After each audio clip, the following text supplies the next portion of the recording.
에스라 9장 1절에서 5절까지 15절까지 함께 교독합니다. 이 일 후에 방백들이 내게 나와 이르되 이스라엘 백성과 제사장들과 레위 사람들이 이 땅 백성들에게 떠나지 아니하고 가나안 사람들과 헷 사람들과 브리스 사람들과 여부스 사람들과 암몬 사람들과 모압 사람들과 애굽 사람들과 아모리 사람들의 가증한 일을 행하여 그들의 딸을 맞이하여 아내와 며느리로 삼아 거룩한 자손이 그 지방 사람들과 서로 섞이게 하는데 방백들과 고관들이 이 죄에 더욱 으뜸이 되었다 하는지라.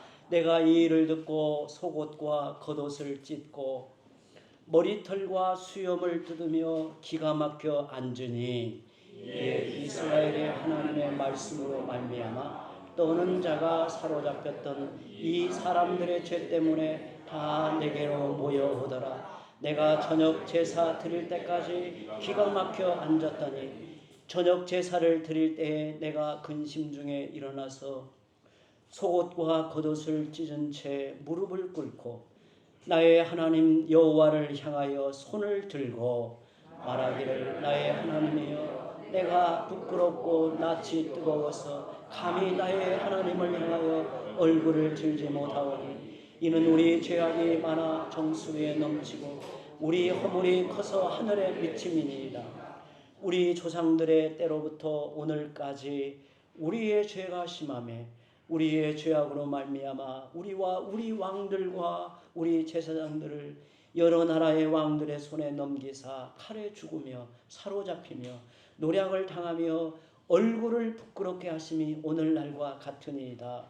이제 우리 하나님 여호와께서 우리에게 잠시 동안 은혜를 베푸사 얼마를 남겨두고 피하게 하신 우리를 그 거룩한 처소에 박힌 못과 같게 하시고 우리 하나님이 우리 눈을 밝히사 우리의 종노릇하는 중에서 조금 소생하게 하셨나이다.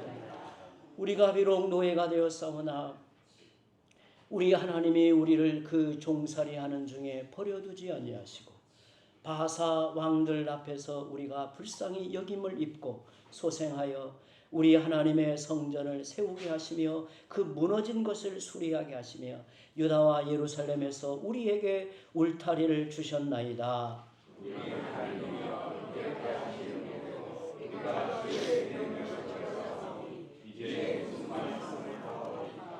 전에 주께서 주의 종 선지자들에게 명령하여 이르시되 너희가 가서 얻으려 하는 땅은 더러운 땅이니 이는 이방 백성들이 더럽고 가증한 일을 행하여 이 끝에서 저 끝까지 그 더러움으로 채웠음이라. 그런즉 너희 여자들은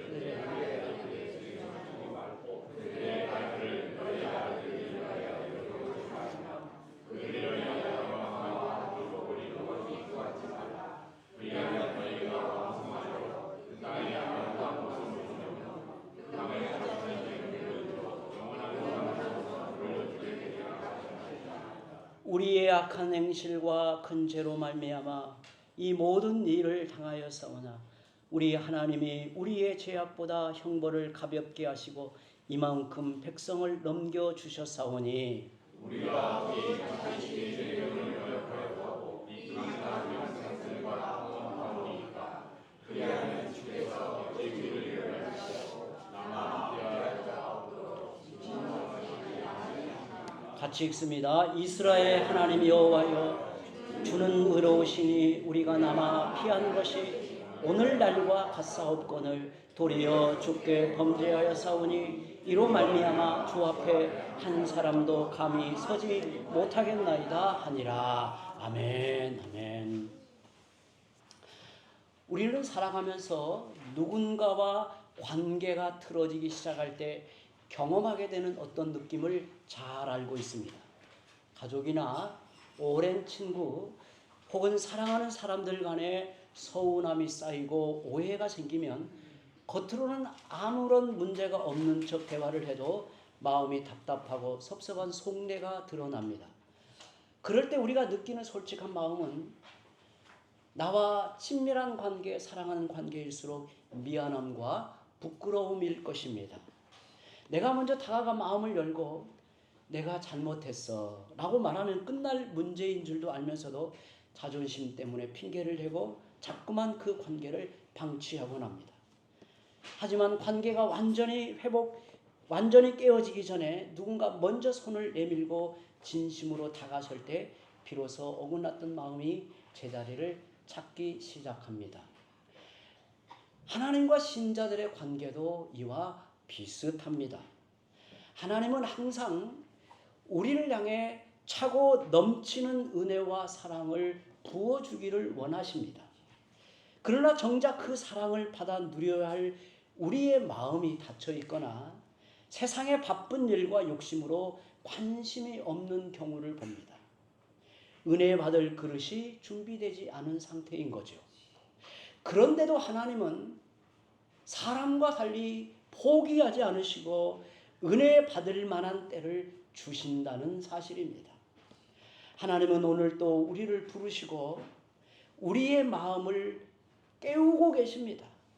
온유하고 자상한 하나님의 부르심에 응답하여 자신의 허물과 부끄러움을 그대로 인정하며 다시 아버지의 품으로 돌아가는 것, 그것을 가리켜 성경은 회개한다라고 말합니다.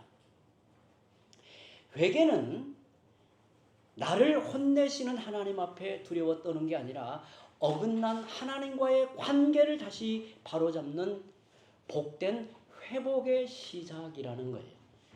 오늘 에스라의 기도를 통해서 회개의 중요성이, 그리고 회개를 통해서 어떠한 하나님의 은혜와 복을 받게 되는가를 오늘 말씀을 통해서 깊이 살펴보려고 합니다. 구약 성경에서 이스라엘 역사는 크게 세 시기로 나뉩니다. 바벨론 포로 이전 시대, 그리고 바벨론 포로 시대, 바벨론 포로 이후 시대로 나뉘어요. 우리가 지난 시간에 다니엘의 기도를 살펴봤죠. 다니엘은 주로 활동한 시기가 이스라엘의 바벨론 포로 시기에 활동했던 선지자죠. 오늘 우리가 보는 에스라의 활동 시기는 바벨론 포로 이후 시대, 즉 이스라엘 백성이 예루살렘으로 귀환하였을 때 활동한 선지자입니다. 에스라는 왜 이렇게 회개 기도를 절절하게 하고 있을까요? 오늘 에스라 9장의 말씀을 보면 에스라의 기도를 읽는 것만으로도 우리 마음을 뜨겁게 합니다. 정말 우리 마음을 간절하게 만들어요. 저는 이 말씀을 읽고 또 읽고 곰곰이 묵상하면서 정말 저의 마음의 기도를 하나님께 이렇게 에스라가 드리고 있다라는 생각이 이게 절절히 와닿더라고요. 바로 내 기도구나. 내가 하나님 앞에 드려야 될 기도이구나 라는 생각을 했어요. 왜 이렇게 에스라가 하나님 앞에 엎드려 절절하게 회개의 기도를 하고 있을까요? 에스라가 볼 때 본토에 돌아온 이스라엘 백성이 바벨론 포로 이전과 다를 바 없이 죄를 짓고 살고 있었다는 거예요. 그들이 하나님 앞에 왜 바벨론 포로가 되었는가? 그 바벨론 포로의 원인이 되었던 삶을 여전히 살고 있었던 백성들의 모습을 보고 너무나 안타깝고 괴로워 이스라엘 백성들을 대신하여 하나님 앞에 나가 기도하는 겁니다. 그렇다 해서 또다시 징벌을 당해 바벨론 포로로 잡혀갈 수 없는 노릇입니다. 그래서 에스라는 하나님 앞에 엎드려 회개의 기도를 드립니다. 어떻게 그의 기도가 시작되는가? 6절 함께 읽어볼까요? 읽어봅니다. 나의 하나님이여, 내가 부끄럽고 낯이 뜨거워서 감히 나의 하나님을 향하여 얼굴을 들지 못하오니 이는 우리의 죄악이 많아 정수리에 넘치고 우리의 허물이 커서 하늘에 미침이니이다. 우리 하나님 앞에 회개하여 은혜를 구하여 기도할 때는 이렇게 기도해야 되는 겁니다. 이렇게 정말 내가 부끄럽고 낯이 뜨거워서 감히 나의 하나님을 향하여 얼굴을 들 수 없습니다. 우리의 죄악이 많아 정수리에 넘치고 우리의 허물이 커서 하늘에 미칩니다. 이렇게 하나님 앞에 절절히 은혜를 구하며 회개하여 기도합니다. 그런데 에스라의 이 회개하는 기도가 무엇으로부터 시작이 되는가? 6절에 보면 백성들의 죄에 대한 부끄러움에서 시작이 돼요. 그러니까 하나님 앞에 우리가 회개할 때는 우리 안에 성령이 깨닫게 하시는 이 부끄러움이 있어야 되는 거예요. 10여 년 전에 개봉했던 이준익 감독의 영화 동주라는 영화 기억하죠? 윤동주 시인의 일대기를 그려낸 작품입니다. 이 영화 속에는 대학생 윤동주가 당시 문필가인 정지용 선생을 대면하는 장면이 나옵니다. 그때 정지용 선생이 윤동주에게 일본 유학을 권합니다. 그때 윤동주가 일제치하의 이름도 일본식으로 바꾸고 일본으로 유학 가는 것이 부끄럽습니다. 그러자 정지용 선생이 안타까운 듯이 이렇게 이야기합니다.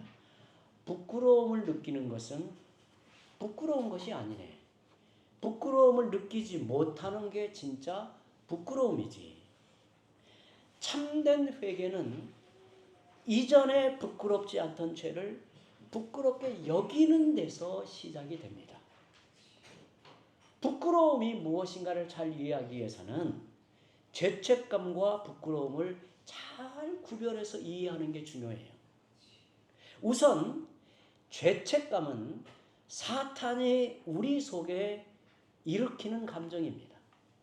사탄이 우리에게 죄책감을 주면 우리는 그 죄와 내 자신을 동일시하게 돼요. 그래서 정죄를 당하고 수치심을 느끼고 자기 자신을 숨겨요. 그러나 더러운 것이 내 몸에 묻는다 해서 내가 곧 오물이 되는 것은 아니죠. 깨끗이 씻어내면 됩니다. 그러나 사탄은 내 자신이 곧 오물로 전락했다고 정죄를 합니다. 너는 오물로 전락했다. 오물이다. 이렇게 정죄를 하죠. 그래서 죄책감에 빠지면 하나님이 나를 용납하지 않으실 것이라 착각하여 하나님에게서 멀어져요. 심정적으로든 그리고 어찌하든 하나님의 낯을 피하여 숨으려고 해요. 반면에 성령님은 우리에게 죄책감이 아니라 부끄러움을 일으켜요. 우리가 죄에 대한 부끄러움을 느끼면 그것이 성도로서 자신에게 어울리지 않는 것을 깊이 깨닫게 돼요. 내 몸에 오물이 묻으면 그것을 빨리 씻어내고 싶지 내가 곧 오물이 되었다고 생각하지 않습니다. 그래서 부끄러움은 죄를 나에게서 분리시키며 하나님께로 자신을 돌이키게 만들어요. 가룟 유다와 베드로를 한번 예를 들어보죠. 가룟 유다는 자신의 죄에 대해 깊은 죄책감에 빠져 자신을 그 죄와 동일시하며 주님께 돌아가지 못한 반면에 베드로는 자신의 죄에 대해 부끄러움을 통감했기 때문에 자신을 그 죄와 분리하고 주님께로 돌아갈 수 있었습니다. 에스라도 하나님 앞에서 이스라엘의 죄를 부끄러워하며 오히려 하나님께 더 나아가 죄로부터 분리되고 있습니다. 만일 우리가 어떤 죄에 대해 부끄러움을 느끼고 있다면 이미 성령이 우리 안에 회개할 수 있는 은혜를 부어주고 있다는 거예요. 신앙의 고전을 읽어보면 영적인 대가일수록 죄에 대한 부끄러움을 더 깊이 느끼는 것을 알 수 있습니다. 내 자신의 죄에 대해 부끄러움을 느낄수록 하나님의 은혜를 간절히 구하시기 바랍니다. 그런데 에스라 9장을 자세히 읽어보면 에스라의 회개 기도는 독특하게 전개되어 기도하는 주어가 바뀌는 것을 봅니다.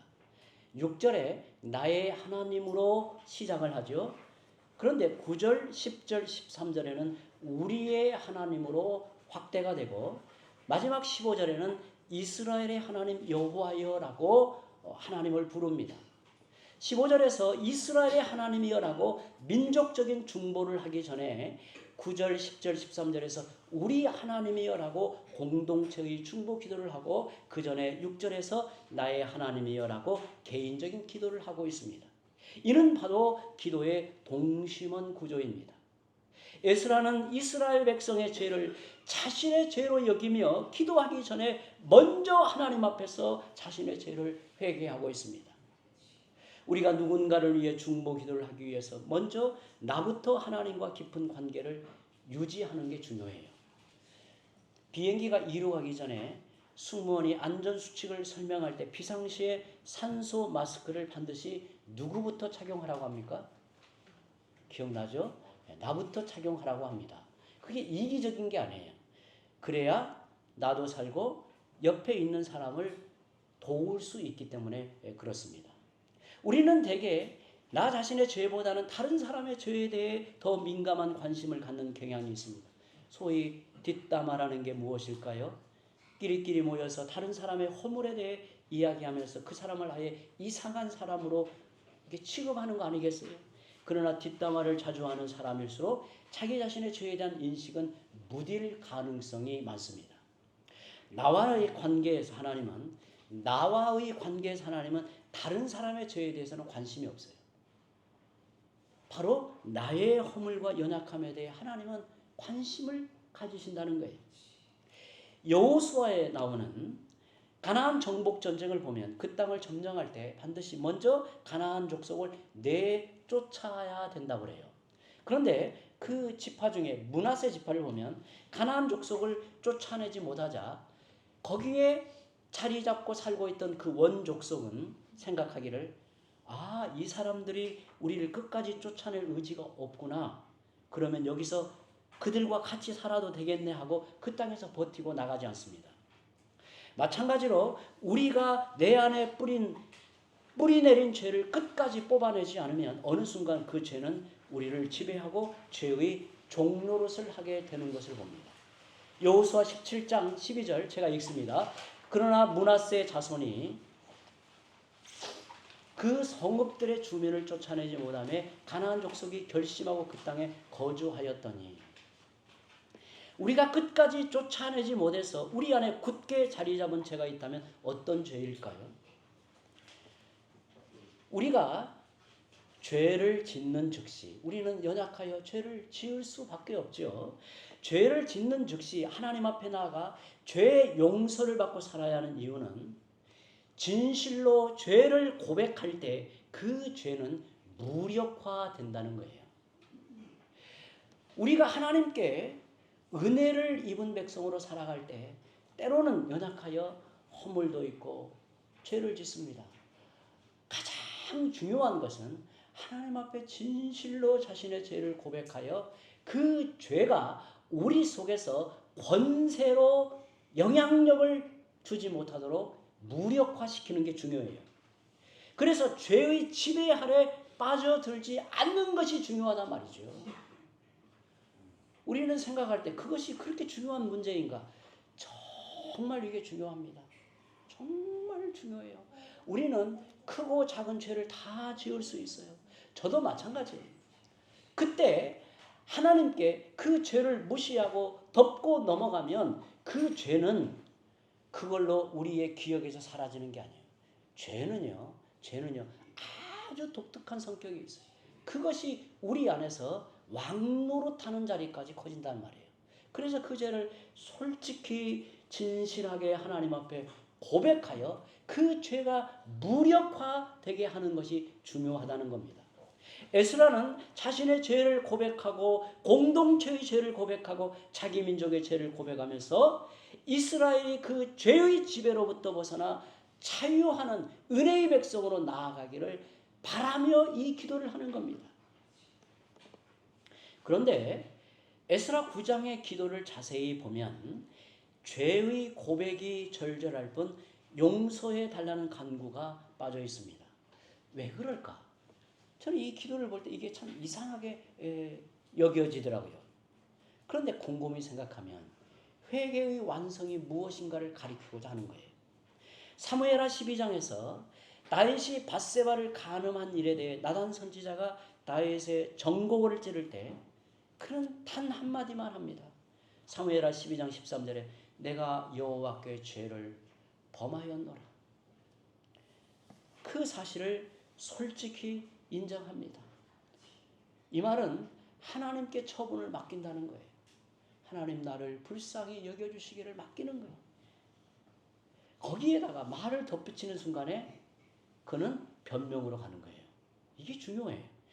이와 같이 에스라도 하나님께 이스라엘 백성이 죄를 범하였다는 것을 고백할 뿐입니다. 왜냐하면 회개의 완성인 죄 용서는 전적인 하나님의 주관 속에 있기 때문에 그래요. 에스라가 하나님께 죄를 고백하되 용서해 달라고 매달리지 않은 이유는 무조건 용서받는다는 생각을 스스로 조심했기 때문입니다. 우리가 조심해야 할 것은 아무리 죄를 짓는다 해도, 어떠한 죄를 짓는다 해도 회개하면 덮어놓고 용서해 주리라는 생각을 조심해야 돼요. 어떤 면에서 맞는 말이죠. 회개하면 하나님이 용서하십니다. 우리가 하나님 앞에 불쌍히 여겨주시기를 구하며 회개하면 하나님은 언제나 우리를 기꺼이 우리를 받아주시고 용서해 주십니다. 그러나 이것을 오해하면 안 돼요. 죄의 용서는 자동 판매기의 회개라는 동전을 투입하면 자동적으로 나오는 상품 같은 게 결코 아닙니다. 엄밀히 말해 죄의 용서는 우리가 회개했기 때문에 당연히 용서하시는 인과적 결과가 아니라 하나님의 절대적 은혜로 우리에게 베푸신 은총이에요. 하나님의 은혜가 놀라운 거예요. 그래서 우리는 하나님이 우리를 받아주시고 용납하여 은혜 아래 있게 된 사실 앞에 우리의 마음에서 느끼는 것은 낯설어야 돼요. 하나님의 은혜가 또 다르게 크게 느껴지고 하나님의 은혜가 또 다르게 느껴져야 되지. 당연히 용서하시는 거 아니냐라고 하면 은혜조차도 값싼 은혜로 만들고 마는 거예요. 이게 중요한 문제예요. 에스라는 그것을 알고 하나님 앞에 죄를 고백할 뿐 하나님이 주시는 죄의 용서의 결과는 하나님께 온전히 맡겨요. 하나님, 이스라엘 백성은 이러합니다. 우리가 하나님 앞에 이러한 처지에 떨어져 있습니다. 우리는 스스로 일어날 수 없습니다. 불쌍히 여겨주시옵소서. 우리 자신을 돌이켜 회개합니다. 하나님께 처분을 맡깁니다. 그렇게 나가요. 우리는 살면서 하나님을 기쁘시게 할 때보다 하나님의 마음을 아프시게 할 때가 더 많습니다. 우리는 연약하여 앞으로도 죄를 짓고 살 것입니다. 제가 종종 예를 듣는 C.S. 루이스는 이렇게 말했습니다. 신자들은 더 이상 죄를 범하지 않는 사람들이 아니라 넘어질 때마다 회개하고 다시 일어나 새롭게 시작할 수 있는 사람들이다. 여러분, 이스라엘 백성이 죄를 짓고 하나님 앞에 회개하고 용서받는 것을 반복하면서 어떤 마음이 들었을까요? 오늘 본문의 에스라는 속옷과 겉옷을 찢고 머리털과 수염을 뜯으며 망연자실했습니다. 우리는 어떻습니까? 용서해 주시고 또 용서해 주신 하나님 앞에 또 회개하면 되지 않은 구태의연한 마음이 듭니까? 아니면 죄를 짓고 회개하고 용서받는 것을 반복하는 것이 고통스럽고 죄송한 마음이 듭니까? 정말 연약한 우리의 모습이지만 끝까지 그리스도를 바라보는 게 중요합니다. 어쩌면 우리는 주님께 용서받고 살아왔지만 서로 용서하는 일에는 그다지 익숙하지 못한 것 같습니다. 그러나 우리 영혼의 그릇을 올바르게 놓고 깨진 독을 메우고 우리를 붙잡고 계시는 하나님의 구원의 손을 붙들고 하나님께 돌이키는 회개조차 우리가 완성하는 것이 아니요 하나님이 완성하시는 것을 바라보고 에스라처럼 다만 우리의 죄를 고백하며 하나님의 용서의 주도권에 우리의 모든 것을 내어 맡기는 게 신자로서 최선입니다. 그래서 에스라는 우리와 하나님과의 관계를 회복시키는 회개의 완성자는 하나님이심을 고백하고 있는 겁니다. 비록 이렇게 표현하고 있지는 않지만 에스라의 기도가 그렇게 우리에게 말하고 있는 거예요. 성도 여러분, 내 자신의 신앙과 삶을 내 힘으로 완성하려고 애쓰다가 지치지 않으셨습니까? 우리는 너무나 연약하여 자주 넘어지고 하나님 앞에서 부끄러운 모습을 되풀이하곤 합니다. 그러나 참된 회개는 내 허물을 감추거나 핑계대는 것이 아니라 성령이 주시는 거룩한 부끄러움을 안고 있는 그대로 하나님 앞에 나아가는 것입니다. 다른 사람의 죄를 지적하기 전에 나의 하나님 앞에 먼저 무릎을 꿇었던 에스라처럼 내 안에 끊어내지 못하고 방치한 죄가 있다면 하나님 앞에 내어놓으십시오. 죄의 용서와 관계의 회복은 내 열심이나 공로로 얻어내는 결과가 아닙니다. 오직 하나님의 절대적 은혜이고 하나님의 자비로운 손길로 완성되는 것입니다. 우리의 회개를 완성하시고 우리의 믿음과 삶을 비로소 완성하시는 분은 오직 하나님이십니다. 하나님께 나아가 세상이 줄 수 없는 참된 자유와 새로운 시작의 은혜를 받아 누리는 성도들이 되시기를 주님의 이름으로 축원합니다. 이제 함께 기도합니다. 사랑과 은혜가 풍성하신 아버지 하나님,